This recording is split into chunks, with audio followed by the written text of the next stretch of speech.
ادا گورباگه در به گورباگه استوری را میرم مثل گورباگه را برو بندر روی دو دست را برو بندر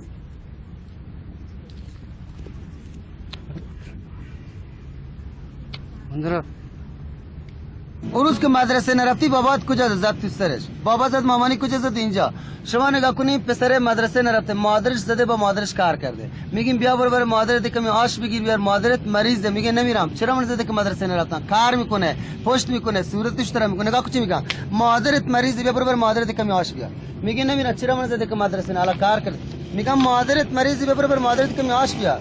برای مادرت آش نمیری خیر بیا برو زنت برای خانمت آش بیار شما نگاه کنین احترام زنش چقدر داره برای مادرت آش نوردی که کور بشی زیر ماشین بری میری برای زنت آش میاری برای زنت چطوری آش میاره برای زنش اینجوری با قیافه میره آش میاره زن ذلیل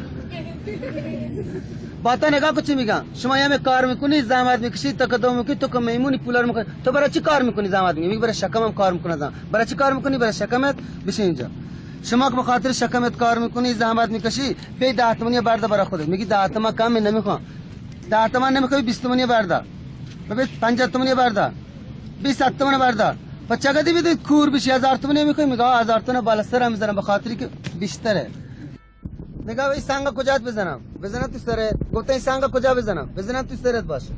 من 3 مرتبه میشمارم همین سنگ میزنه تو سرت پرت میشی میفتی تکون نمیخوری چشمات هم میبندی همینجوری تو هستی این کفنته حاضری 1 2 3 سنگ داره بالا سرت میاد تا سنگ تو سر خود پرت میشی میفتی الان سنگ خورده تو سرش افتاده مرده شما نگاه کنی این پاهاشه این هم دستشه این هم دست دیگه شه حالا شما میگی زنده نگاه کنی این دستش خشک شده نمیتونه دستش رو بالا نگاه مرده دیگه دهنش هم بسته نگاه کنین چشماش هم بسته مرده دیگه سنگ تو سرش خورده این کفنشه حالا ما نگاه کنیم واقعا مرده زنده